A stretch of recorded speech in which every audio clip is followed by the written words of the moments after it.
이 말씀은 정말 읽으면 읽을수록 힘이 되고 우리에게 정말 위로가 되고 우리에게 정말 힘을 주는 또 담대함을 주는 이 말씀입니다. 사랑하는 성도 여러분, 여러분 중에 이제 주위에 아메리칸 라빈이라는 새를 많이 보게 될 겁니다. 저도 저희 방 옆에 무궁화 나무가 한 세 그루가 이렇게 좀 크게 심어졌는데 그 무궁화 나무 안에다가 이렇게 라빈이 이렇게 집을 짓고 새끼를 베이비 버드 4마리를 낳더라고. 4마리. 그래가지고 얼마 잘 자라고 있는지 모르겠습니다. 그래서 하루는 뒤뜰에서 이렇게 새 있는 쪽으로 얼마나 잘 자라는가 확인해 보려고 하니까 라빈 그 엄마가 갑자기 막 어디서 날아와가지고 막 지어대는 거예요. 막 울면서. 그래서 옆에 갈 수 없도록 이렇게 하는 걸 내가 처음 경험하게 됐습니다. 그리고 이 라빈은 저렇게 그 주력이랄지 이런 것들을 그 아이들에게 이 그 베이비 벌드에게 주려고 할 때 절대 네스트 어떤 그 새 집으로 바로 날아가지 않고 항상 그 네스트 앞에 있는 뭐 나무랄지 뭐 펜스랄지 이런 데 앉았다가 다 살피고 안전을 확인한 다음에 딱 들어가더라고요. 야, 보통 똑똑한 새가 아니다. 물론 동물의 본능에서 다 나올 수 있겠지만 그러면서 자기의 그 베이비 벌드를 어떻게 저렇게 잘 먹이고 지키는지 정말 그 새를 보면서 인간의 사랑을 또 발견하게 됩니다. 인간의 사랑. 정말 밤에 또 창문 옆에 있다 보니까 이제 불을 켜면 바로 그 무궁화 나무 위에 있는 지어지는 새가 밤에 어떻게 하고 있는가를 다 보이거든요.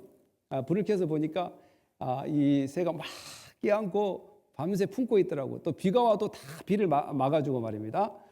제가 그런 것들을 생생하게 목격하다 보니까 야, 동물의 세계도 정말 사랑이 있구나. 그 자녀를 향한 사랑, 자녀를 지키려고 하는 사랑. 그러면서 이것뿐만 아니라 우리 인생의 부모들도 마찬가지죠. 어려워도 힘들어도 정말 자녀를 잘 키워보려고 또 자녀가 힘들면 또 지키려고 하는 이 마음들. 심지어는 부끄러운 줄 모르고 자녀를 구하려고 하는 그런 이야기가 있습니다.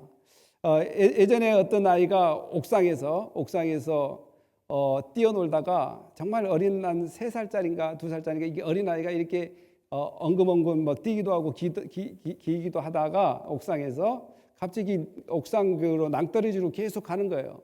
그래서 엄마가 너무 위험해서 애야 그러면 가면 안 돼라고 하는데 애는 그게 장난인 줄 알고 계속 가는 거예요.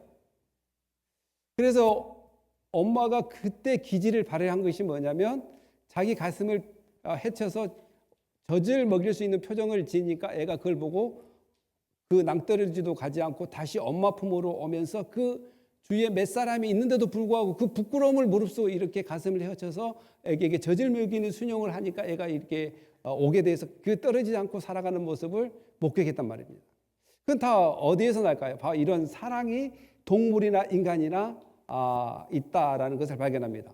근데 동물이나 사람도 이 사랑을 완벽하게는 할 수 없습니다. 자식을 낳았다고 해서 다 자식을 잘 키워내는 부모도 없고 또 저 라빈 같은 경우는 탕란이라고 있어요. 탕란.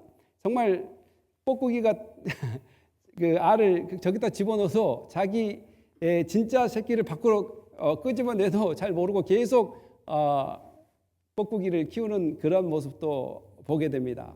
그러니까 사랑을 가지고 있지만 정말 애절하고 따뜻한 사랑을 가지고 있지만 완벽한 사랑을 짐승이나 사람은 할 수 없더라. 그런데 오늘 바울은 오늘 복음서를 복음을 이야기하면서 지금까지 예수 그리스도가 우리를 구원해 주셨다.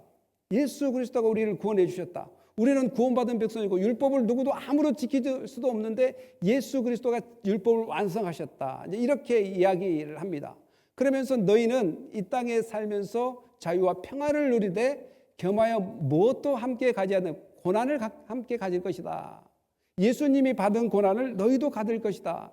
그러면서 그 고난을 받을 때 그냥 고난받은 그 모습대로 내버려 두지 않겠다라고 이야기하면서 보혜사 성령을 보내서 그 성령을 통해서 너희를 지키시고 보호하시며 심지어는 너희가 무엇을 기도할 줄도 모르지만 너희가 어떤 것이 하나님의 뜻인지 정확하게 분별할 수 없지만 그 성령은 너희를 위해서 너희가 잘하든 못하든 기도하든 안 하든 쉼없이 너희를 위해서 성령께서는 기도하신다라고 기도로 너희를 돕겠다 이렇게 이야기합니다. 지금까지 이제 이렇게 이야기하면서 우리의 고통 가운데 우리가 이 땅에 살아가면서 구원받은 백성이 주님 오실 때까지 살아가면서 이 땅에 겪게 될 모든 것들을 그냥 내버려 두지 않고 성령을 통해서 돕고 기도하겠다라고만 이야기하지 않고 오늘은 더 한 발자국 더 나가서 하나님의 사랑 때문에 이루어지는 것 또한 예수 그리스도 사랑 때문에 이루어지는 것을 더 구체적으로 이야기하는 것을 보겠습니다. 사랑하는 성도 여러분, 오늘 하나님이 우리를 사랑하여 벌어지는 일들을 말씀을 통해서 듣고 은혜가 되는 시간이 또 우리 모두가 되시기를 예수님의 이름으로 축복합니다. 말씀 한번 읽어보겠습니다. 31절 시작. 그런즉 이 일에 대하여 우리가 무슨 말을 하리요? 만일 하나님이 우리를 위하여 하시면 누가 우리를 대적하리요? 자기 아들을 아끼지 아니하시고 우리 모든 사람을 위하여 대신 네가 어찌 그의 아들과 함께 모든 것을 우리에게 주시지 않겠느냐. 아멘. 사랑하는 성도 여러분, 정말 우리가 이 믿음의 사람으로 살아가는데 대적이 많이 있습니다. 크게 두 가지로 대적을 하는데 영적인 측면에서 대적을 하고 육적인 측면에서 대적을 합니다. 영적인 측면에서는 어떻게 대적하냐면 야 너는 하나님 말씀대로 살 수 없어. 너는 하나님 말씀대로 살 수 없는데 곧 살 수 없다는 것은 너는 지키지 못하는 것이요 지키지 못하는 것은 구원받지 못해 라고 계속 대적을 합니다. 야 너 하나님 말씀대로 살지 않은데 이래서 되겠어? 너 이래서 구원받은 사람 되겠어? 이래서 예수님 닮지 못하는데 어떻게 하나님 백성이라고 이야기할 수 있어? 라고 계속해서 영적인 측면에서 여러분 도전이 올 겁니다. 그리고 또 두 번째로는 뭐냐면 예수 믿는다는 이유 때문에 고통과 고난을 받는 그러한 도전이 오게 됩니다. 예수 믿는다는 이유로. 자세한 것은 뒤에 나오겠지만 그런 대적, 특히 이 대적을 만날 때 어떻게 그 구약의 사람 중에 하나 대표적인 인물 중에 하나가 다윗이 어떻게 그 대적을 만날 때 육적인 대적을 만날 때 어떻게 헤쳐나가는가 바로 사무엘상 17장 37절에 이렇게 나와 있어요. 다 같이 한번 읽어볼까요? 또 다시 시작. 또 다윗이 이르되 여호와께서 나를 사자의 발톱과 곰의 골톱에서 건져내신즉 나를 이 블레셋 사람의 손에서도 건져내시리이다. 사울이 다윗에게 이르되 가라 여호와께서 너와 함께 계시기를 원하노라. 아멘. 다윗의 그 자녀들을 한 8명이라고 그래요. 어떤 때는 또 7명이라고 나오는데 하여간 다윗은 막내고 양을 치는 사람이었습니다. 첫째, 둘째, 셋째는 전쟁에 나가서 사울과 같이 싸웠던 사람이에요. 그런데 블레셋과 이스라엘이 서로 맞붙어서 견주려고 할 때 싸우려고 할 때 그 블레셋 중에서 가장 큰 거인이라고 생각하고 철두철미하게 무장을 해가지고 갑옷을 입고 갑옷도 엄청 좋은 갑옷을 입고 키도 크고 그랬던 그 골리앗이라는 장군이 나타나서 비아냥대고 이스라엘 백성들을 겁을 주는데 그때 1대1로 싸워서 우리가 만약에 내가 이기면 너희들이 나를 굴복하고 내가 지면 우리가 너에게 굴복하겠다는 그런 제안에 속수무책입니다. 그 누가 하나 나가서 싸우려고 하지 않을 때 바로 다윗이 나가서 싸우려고 하는 장면에 바로 나는 하나님이 함께 있기 때문에 더 나아가서는 블레셋 할례받지 않는 저들을 하나님께서 분명히 물리치겠다라는 그런 확신이 있었습니다. 그래서 누가 그 이야기를 듣고 사울에게 이야기하니 사울이 다윗을 불러서 너가 정말 이길 수 있느냐? 네, 이길 수 있습니다. 제가 양을 치다가 경험한 건데 사자의 발톱에서도 하나님께서 건져주셨고 곰의 발톱에서도 나를 건져주셨는데 하물며 저 사람 앞에 내가 싸우러 나갈 때 하나님이 건져주지 않겠느냐라고 이렇게 이야기하니까 사울이 좋아 그래 가봐 하나님이 너와 함께 하기를 바란다 이제 이렇게 하면서 갈 때 바로 하나님이 나를 건져주셨다는 일반 그러한 삶 속에서 경험이 대적과 싸울 때도 나타나서 다윗이 담대하게 골리앗을 물리치는 것을 우리가 잘 알고 있겠습니다. 우리가 바로 구원받은 백성으로 이 땅에 살아갈 때 영적인 측면에서 우리에게 야 너는 율법을 지키지 않았기 때문에 너는 반드시 망한다. 너는 반드시 구원받지 못한다. 라고 하는 그러한 아우성이 들릴 때 할 수 있는 것은 뭐냐? 나를 선택하신 분이 누군가, 나를 구원하신 분이 누군가를 기억한다면 우리는 그러한 이야기를 들을 때도 나는 그 나를 사랑해 주신 하나님 때문에 구원받았기에 나는 담대히 이야기할 수 있다. 내가 비록 율법을 잘 지키지 못한다 할지라도, 내가 율법이 완성되지 않는다 할지라도, 내가 비록 사랑에 미숙하라, 사랑을 할 때 사랑이 좀 미숙하고 완성되지 않는다 할지라도 분명히 하나님 나를 사랑하신다라는 그런 확신이 있게 된다는 것입니다. 왜냐하면 누가 나를 사랑하는가를 알기 때문에. 그리고 두 번째로 마찬가지로 육적인 측면에서 마찬가지로 어떠한 헐거벗고 고민과 고통과 절망 가운데서도 아니야, 이런 가운데 분명히 하나님께서 지키신다는 확신, 저는 적어도 그런 것이 좀 있습니다. 여러분 어떻습니까?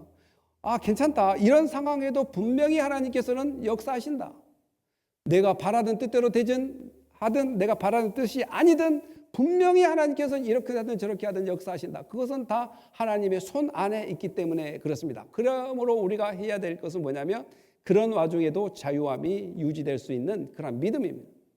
사랑하는 성도 여러분, 여러분의 영적인 도전이나 육적인 도전이 올 때 이러한 믿음이 있어야 되지 않겠습니까? 다윗이 가졌던 믿음, 내 삶 속에서 역사하신 하나님이 분명히 어떤 상황에도 나를 지켜주신다라는 것입니다.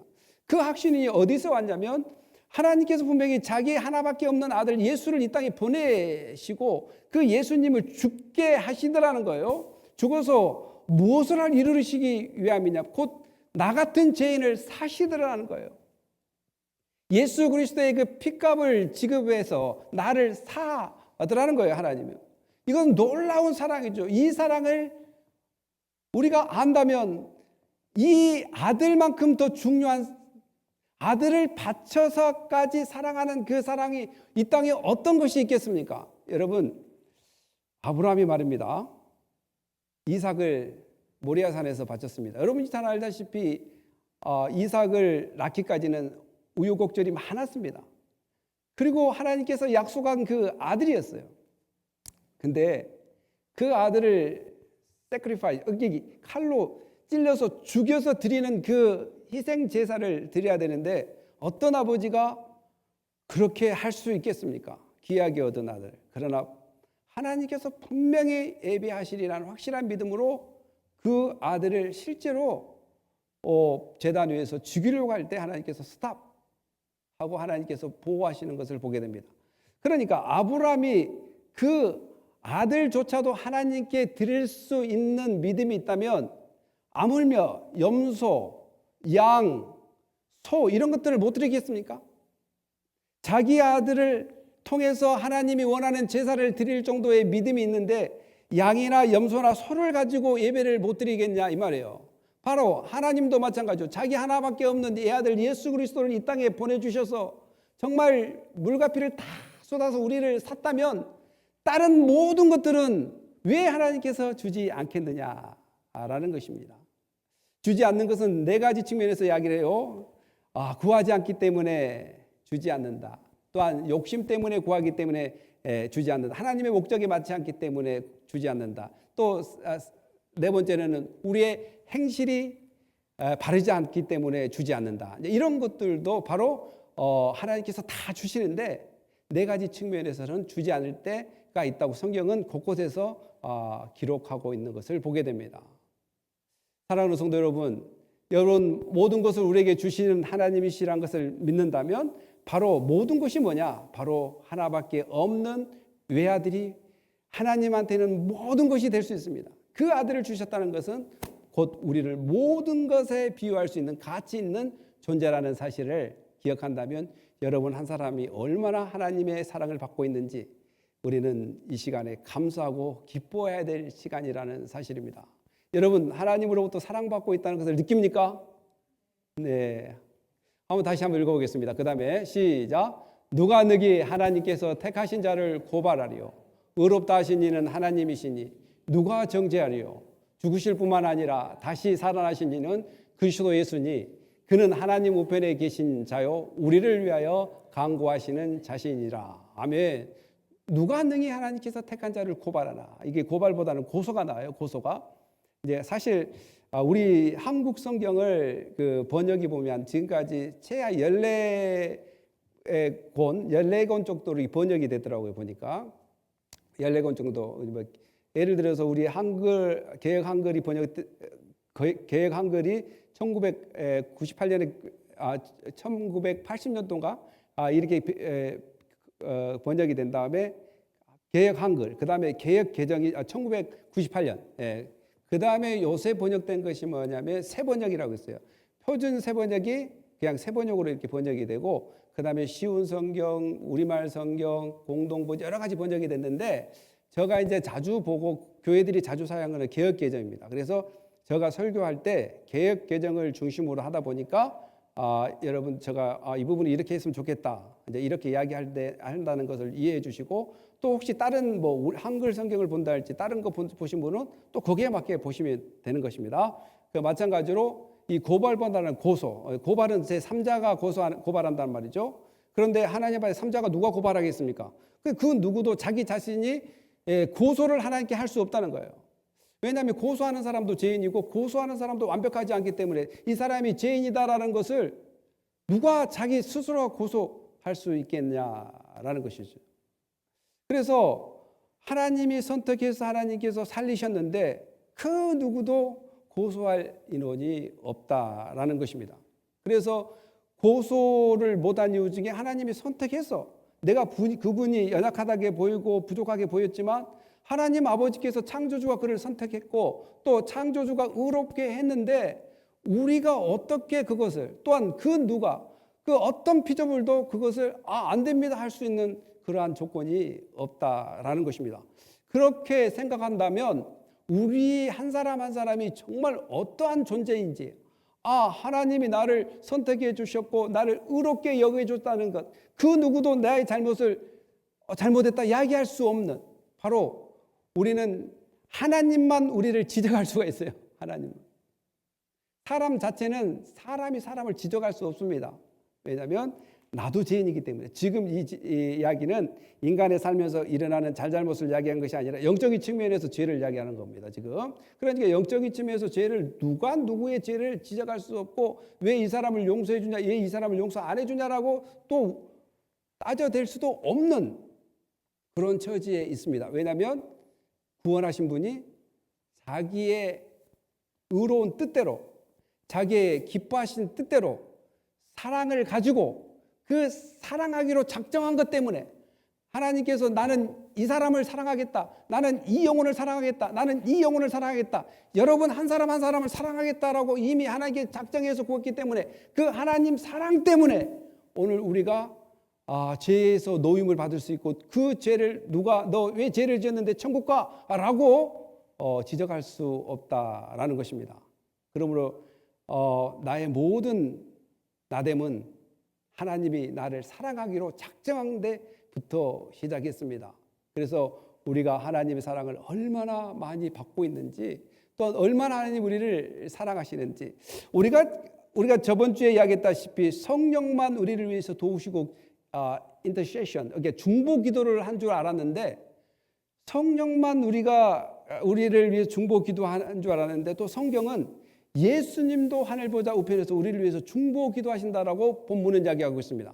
어떻게 이야기하고 있냐면, 누가 정죄하려 죽으실 뿐만 아니라 다시 살아나신 이는 그리스도 예수니 그는 하나님 우편에 계신 자여 우리를 위하여 간구하시는 자신이라 라고 이렇게 기도하고 있습니다.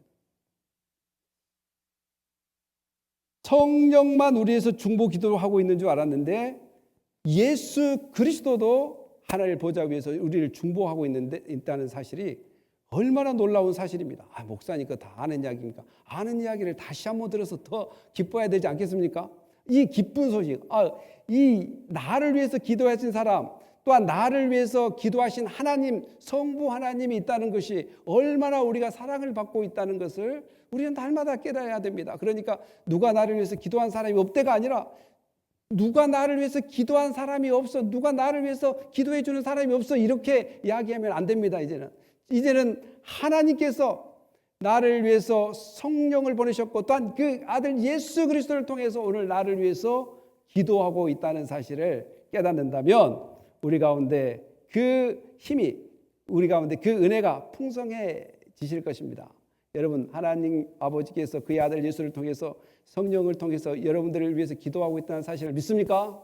그러면 여러분들 힘을 내십시오. 그 누군가 나를 위해서 기도한다라는 그 말도 맞습니다.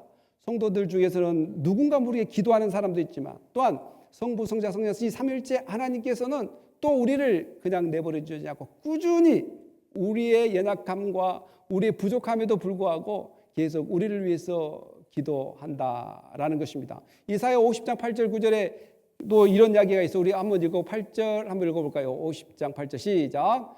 나를 의롭다 하신 이가 가까이 계시니 나와 다툴 자가 누구냐? 나와 함께 설지어다. 나의 대적이 누구냐? 내가 가까이 나올지어다. 보라, 주 여호와께서 나를 도우시니 나를 정죄할 자가 누구냐?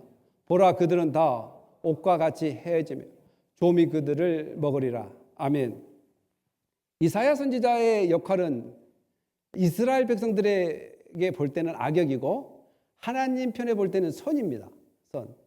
이스라엘 백성들에게 있어서 이사야는 왜 우리가 70년간 포로로 잡혀가야 되냐? 너희들 그냥 하나님께서 포로로 잡혀가는데 너희 그 잡혀가는데 순종해야 된다. 반항하지 말고 너희 죄로 인해서 순종해야 되는데 어떻습니까? 이 이야기를 들으니까 이스라엘 백성들이 이사야를 좋아하겠어요?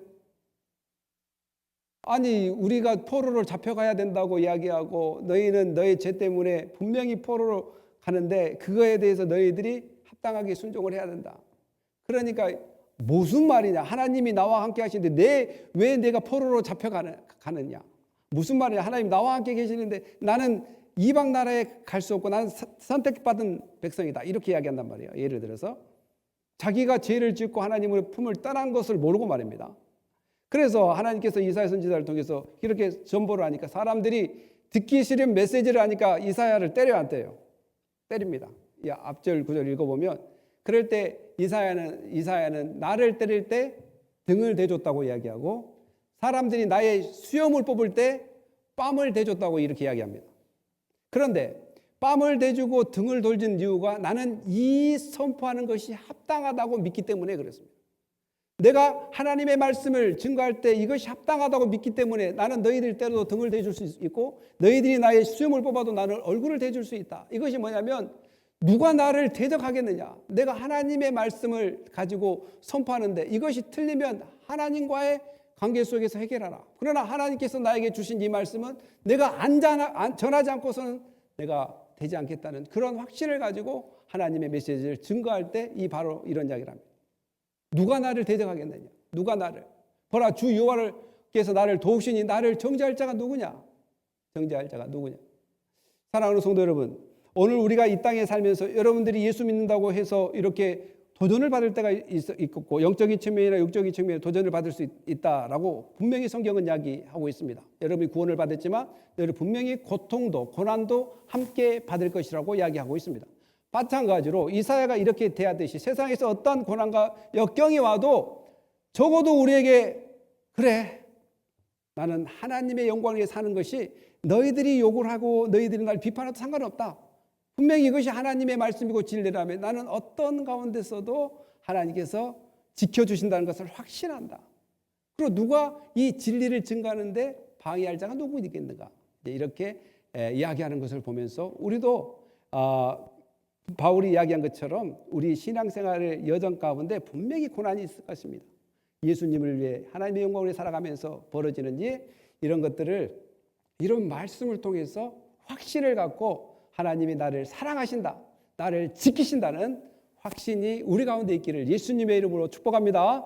더 하나님의 말씀을 보겠습니다. 시작. 누가 우리를 그리스도 사랑해서 끊으리요? 환난이나 공고나 박해나 기근이나 적신이나 위험이나 칼이라. 기록된 바 우리가 종일 주를 위하여 죽임을 당하게 되며 도살당한 양같이 여김을 받았으나 같으니라. 아멘. 예. 오늘 여러분들이 식사를 아침에 안 하셨어요? 여러분, 누가 우리를 그리스도 사랑해서 끊으리요? 그러니까 바울이 당한 것은 여기서 이야기한 것처럼 환난, 곤고, 박해, 기근, 적신, 위험, 칼, 이걸 바울이 다 당한 사연입니다. 환난도 당했고요. 하나하나 단어 의미를 설명하지 않겠습니다.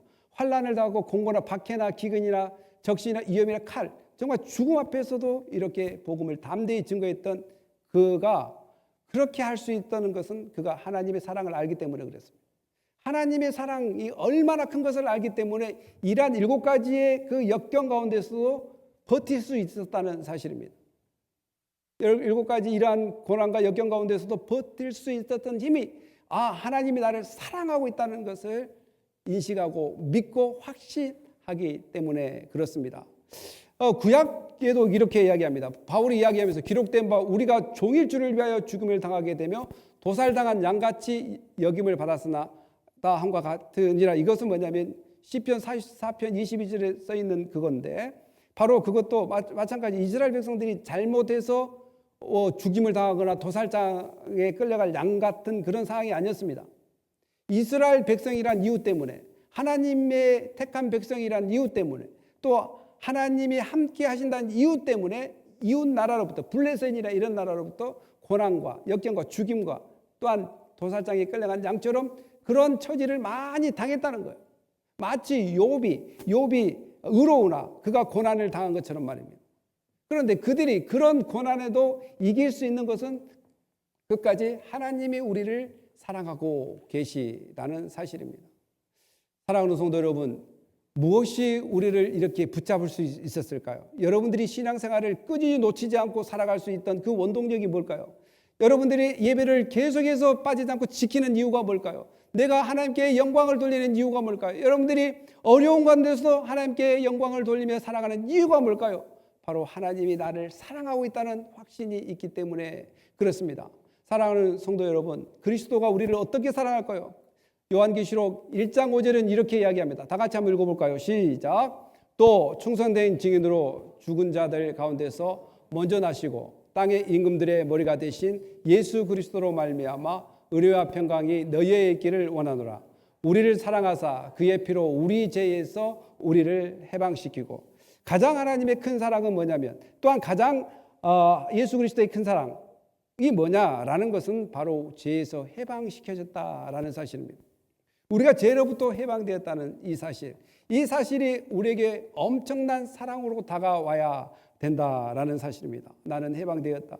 정말 하나님이 사랑이 아니었다면, 하나님께서 그의 아들 예수 그리스도를 통해서 보내준 사랑이 아니었다면, 또한 예수 그리스도께서 친히 우리를 위해 사랑해 주시지 않았다면 이 모든 문제는 해결할 수 없는 문제이기 때문에 바로 우리가 다시 한번 이야기하지만 우리는 정말 하나님의 사랑을 엄청나게, 정말 말로 표현할 수 없는 완벽한 하나님의 사랑을 받고 있습니다. 믿습니까?